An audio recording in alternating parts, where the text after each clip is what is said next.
네, 안녕하십니까. 정 본부장입니다. 네, 오늘 직톡에서는 좀 특별하게 시간을 보낼까 합니다.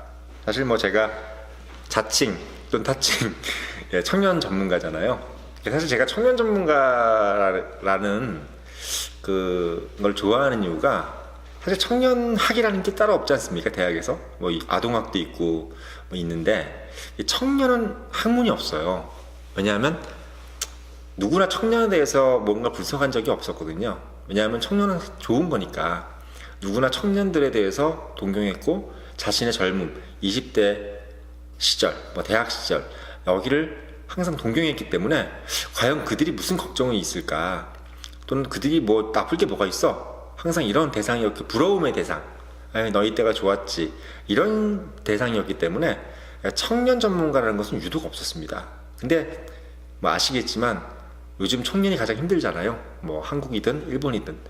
얼마 전에 일본 갔다 왔는데 일본에서 직장이 엄청 넘쳐난다 그러잖아요. 근데 사실 또 뜯어보면은 대부분 다 이제 어떤 일자리냐면 편의점에서 이제 점장을 하거나, 그리고 화물차에서 이제 운전하는 거, 물론 그런 직업도 좋은 직업이지만, 그러니까 우리가 알고 있는 어떤 사무실에서 일한다든지 이런 일들은 좀 아니고, 생산직이라든지 그런 일자리는 되게 많더라고요. 근데 사실 한국도 그런 일자리는 많이 있습니다.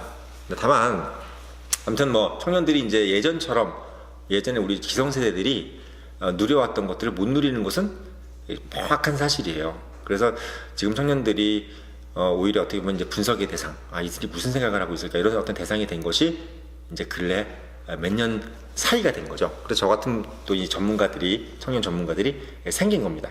사실 저도 청년 전문가가 된 것이 갑작스럽게 내가 청년 전문가가 되겠다 이건 아니었고, 우연히 제가 면접을 좀 많이 보는 자리에 있었고, 약 한 3,000명, 4,000명 정도군요. 면접을 보는 자리에 있었고, 또 젊은 나이에 오랫동안 이제 임원을 하다 보니까, 사람을 많이 관리하다 보니까, 당연히 어떻게 보면 젊은 사람들을 관리하게 된 거겠죠. 그러면서 유독 이제 젊은 사람에 대해서 유심히 보게 된 거고, 그러니까 사람을 관리하려고 했는데 그들이 젊었던 거예요. 대부분 30대 초반이 되거나 이런 분들이 많았고, 20대 후반. 그러다가 이제 아예 젊은 사람들에 대해서 강연하고, 또 어떻게 보면 그들에 대해서 이제 교육하는 그런 어떤 일들을 하면서 이제 젊은 사람에 대해서 더욱 관심을 가져지게 된 거죠. 여러분들 잘 아시겠지만. 그래서 제가 청년이라고 생각이 들면 여러분들이 좀 좀 비교를 해봤어요. 왜? 대부분 사람들은 그냥 청년은 또 다 똑같은 사람이라고 생각하더라고요. 근데 제가 이제 블로그에도 이렇게 썼는데, 청년과 기성세대는 저는 다른 세대라고 생각해요. 말하자면 청년은 호모사피엔스, 그리고 기성세대는 네안데르탈린 정도의 차이? 그러니까 우리가 보통 보면 호모사피엔스와 네안데르탈린이 옛날 이제 저희 인종이잖아요. 우리가 지금 호모사피엔스의 후손이고 네안데르탈린은 멸종됐지 않습니까? 근데 왜 그렇게 비교했냐면, 제가 봤을 때는 저하고 조 팀장, 그러니까 저희 같이 이제 조 팀장이 저보다 한 25살 정도 어리잖아. 22, 3, 5살 정도 어리죠. 그러니까 한 세대의 어떤 차이인데, 그 조 팀장을 볼 때 저는 무슨 생각이 드냐면, 나랑 똑같은 인간이지만 더 진화된 인간이라는 정도의 느낌을 받아요. 다만 저보다 훨씬 더 경험도 적고 여러 가지 공부를 많이 했다는 것도 아닌데도 불구하고, 왜 그런 거냐 하면 마치 다른 인종이라는 느낌. 제가 너무 환원주의 우리 수익에서 너무 몇 가지를 가지고 특화시킨 것이 아니냐 이렇게 비판할 수도 있는데, 그럴 수도 있습니다. 왜? 이건 저의 주관적인 얘기니까요. 근데 네안데르탈과 호모사피엔스에 그렇게 큰 차이가 왜 생겼느냐는 모르겠습니다. 왜 그렇게 생겼는지는 모르겠으나, 제가 생각할 때는 우리가 이제 지금 세대, 그러니까 지금 세대가 지금 우리 기성세대가 대항해 시대 때부터 시작된 시대인 것 같아요. 말하자면 뭐냐면, 대항해 시대라는 것이 이제 어떻게 보면 갑자기 유럽에서 사람들이 갇혀 살다가 어디서 고정돼 살다가 갑자기 배를 타고 어디 떠났잖아요. 그러면서 사람들한테 무한한 어떻게 보면 미래에 대한 동경, 그리고 희망, 이런 것들이 너무 부풀어지기 시작했던 시대가 대항해 시대인데, 그때부터 지금까지 말하자면 20세기를 건너 21세기 초기까지가 어떻게 보면 미래에 대해서 상당히 낙관적으로 생각하고, 난 내일이 더 좋을 거야, 모레가 더 좋을 거야, 이런 생각들. 그리고 어떻게 보면 개인에 대한 어떤 자립심을 되게 강요했던 시대고, 그리고 도덕과 여러 가지 어떤 규율, 그리고 목적의식, 이런 것들이 상당히 강한 세대, 그런 세대들이 지금 팍 풍미했던 그런 시대가 바로 대항해 시대부터, 그러니까 15세기, 16세기부터 20세기까지의 시대가 아마 지금 우리가 얘기하는 기성세대가 아닌가 싶어요. 저도 어떻게 보면 그 사이에 그러니까 기성세대하고 이제 이쪽으로 넘어가는 어떻게 보면 저희 같은 세대는 링크한 세대가 아닌가 이런 생각을 하게 됩니다. 말하자면 저희도 기성세대인 거죠, 당연히. 그러니까 말하자면 저희는 이제 멸종할 세대, 그리고 새로운 어떤 인류, 어떻게 보면 우리 지금 밀레니얼 세대가 바로 이제 새로운 인류가 아닌가라는 생각 때문에 제가 지금 청년 전문가를 한 거예요. 왜? 지는 걸 대변해서 뭐 하겠습니까? 네, 뜨는 걸 대변해야죠. 그래서 제가 왜 청년들한테 잘해주고 청년들을 왜 좋아하느냐, 왜 인도네시아나 일본 같은 데 가면서 계속 청년들 인터뷰하고 하는 이유가 뭐겠습니까? 바로 이들이 앞으로 대세기 때문이에요. 예, 2025년이 되면 저희 20세 Z세대라고 하죠. 우리가 95년생 이상이 20억이 전체 인구의 20억이 넘어간다 그래요. 어마어마한 인구가 이제 어떻게 보면 Z세대가 된 거죠. 여러분들 뭐 제가 이제 밀레니얼 세대라고 써놨는데 밀레니얼 세대는 82년생부터입니다. 그러니까 82년생이니까 지금 30대 중반 이제 후반으로 넘어가죠. 그래서 지금 30대 그리고 이제 Z세대라는 것이 이제 조 팀장이 이제 4년생이죠. 95년생부터가 Z세대예요. 아마지 말하면 조태생도 이해 못하는 세대죠. 상당히 95년생 이상부터는 또 다른 세대라고 하는데 태어나자마자 뭐가 익숙한 사람? 바로 인터넷 기기죠. 디바이스. 온라인 디바이스, 모바일 디바이스가 익숙한 사람들. 그러니까 모바일 디바이스가 없는 걸 본 적이 없어요. 철들면서부터 그걸 본 사람들이에요. 말하자면 뭐냐면 완전히 다른 세대. 물론 밀레니얼 세대까지부터가 시작해서 이제 다른 세대인데 이제 Z세대로 가는 직전 단계가 바로 밀레니얼 세대인 거죠. 그래서 지금 20대, 30대들이 좀 다른 인종들이라고 보시면 돼요. 우리하고. 가장 대표적인 거 제가 하나 말씀드릴까요? 뭐냐면 이게 재밌는 건데요. 지금 밀레니얼 세대라든지 20대, 30대들은 우리 때하고 틀린 게 딱 하나, 좀 여러 가지 중에서 하나 말씀드리면 길을 물어보면 알아요. 우리는 길을 물어보면 대부분 어떻게 가르쳐 주냐면 상당히 건성으로 얘기합니다.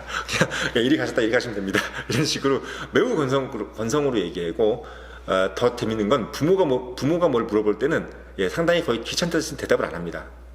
거의 대답도 안 하는 정도죠. 근데 요즘 세대들 같은 경우는 어떠냐면 길을 물어보면요. 같이 가줄 태세입니다. 거의 같이 가줄 태세고 정말 지도를 적어가면서 꼼꼼하게 설명을 해주고 그리고 부모가 뭔가를 물어보거나 나이든 연장자가 뭔가를 물어봤을 때 그 사람이 정말 됐다고 할 정도까지 자세하게 얘기를 해주는 그런 차이가 있는 거죠. 왜 그런지는 저도 모르겠습니다만 아마 이분들이 생각은 이 지금 기성세대 청년들의 생각은 그것이 이미 너무나 당연한 걸로 돼 있어요. 상식적으로.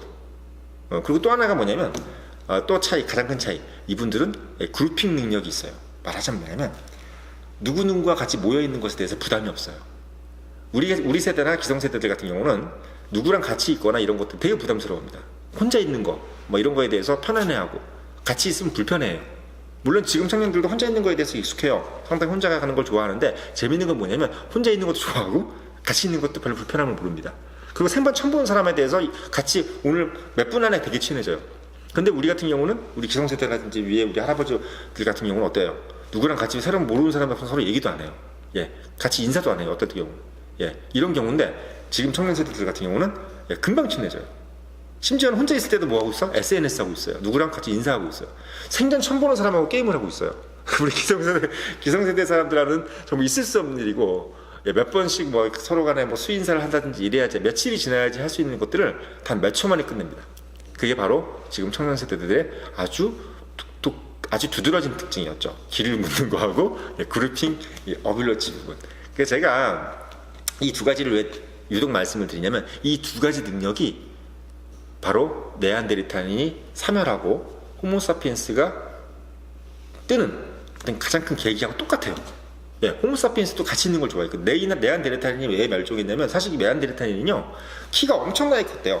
180이 넘고 근육질에 지금 보면 거의 뭐 너무나 우수한 이제 독일 막 아리안 민족 같이 막 그런 몸을 가지고 있었는데 호모사피엔스한테 졌던 이유가 딱 두 가지래요. 첫째, 그룹핑 같이 있지 않았고 두 번째, 서로 얘기를 안 했대요. 네안데르탈인은 서로 얘기를 잘 안 했대요. 근데 호모사피엔스는 노래를 불렀대요. 항상 노래를 부르고 이야기를 하고 서로 간에 같은 언어를 만들어냈대요. 그러면서 그러니까 서로 같이 이야기를 하고 싶어서 자꾸 뭘 하다 보니까 언어가 생겼고 그 언어가 생김으로써 뭐가 된다? 바로 소통이 되는 거죠. 이런 부분들. 그러면서 소통이 되니까 같이 있는 거예요. 그래서 네안데르탈인 같은 경우는 항상 소그룹으로 다니고 자기 가족들만 챙겼대요. 자기 가족들. 지금 우리 기성세대랑 비슷하지 않나요? 우리 기성세대들도 보면은 자기 가족만 챙기잖아요. 맨날 자기 가족, 내 새끼. 이거 외에는 다 배척하고. 그리고 이번에 뭐 그 소환되신 그 MB도 어때요? 자기 자식들한테 뭐 물려주고 뭐 이런 것들 때문에 자기 내 거. 그래서 남한테 되게 소원하고 이런 것들이 되게 문제였잖아요. 마찬가지예요. 그래서 그런 분들은 대부분 다 도태하는 거죠. 네안데르탈인도 마찬가지로. 그래서 네안데르탈인이 그렇게 막 근육질에 키가 180이 넘고 매우 어떻게 보면 건장한 몸을 가지고 있음에도 불구하고 그래서 네안데르탈인을 분석해 보니까 암으로 죽은 사람들이 되게 많았더래요. 왜? 외로우니까. 혼자 있고 외롭고 남하고 소통 안 하고 그러니까 속으로 뭐예요? 암이 생기는 거죠.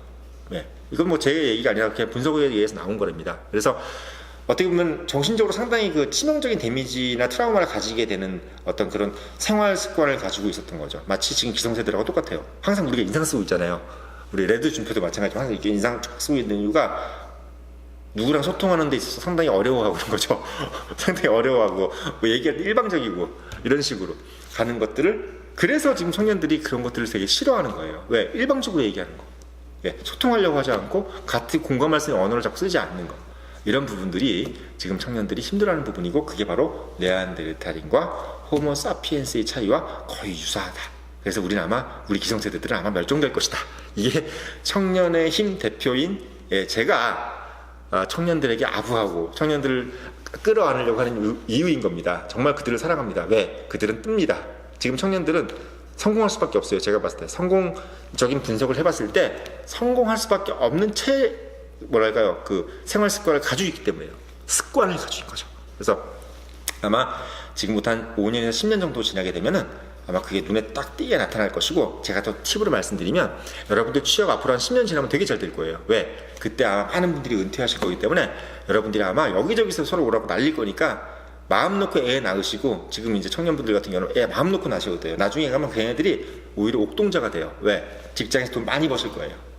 잡음 남아도는데 사람이 없을 거기 때문에. 그래서 지금 청년들이 자식을 많이 낳는 것이 오히려 나중에는 그 자식들이 돈으로 돌아오는 그런 일이 벌어질 거기 때문에 여러분들 같은 세대예요. 자식들도 여러분 세대입니다. 다 M세대, Z세대의 자식들은 다 그 사람들 어떻게 보면 지금 완전히 다른 사람들인 거예요. 그래서 어떻게 보면 그래서 이런 말도 있더라고요. 우리가 다시 중세 시대로 돌아가는 것이 아니냐. 왜? 성장의 시대가 아니라 어떻게 보면 공유의 시대.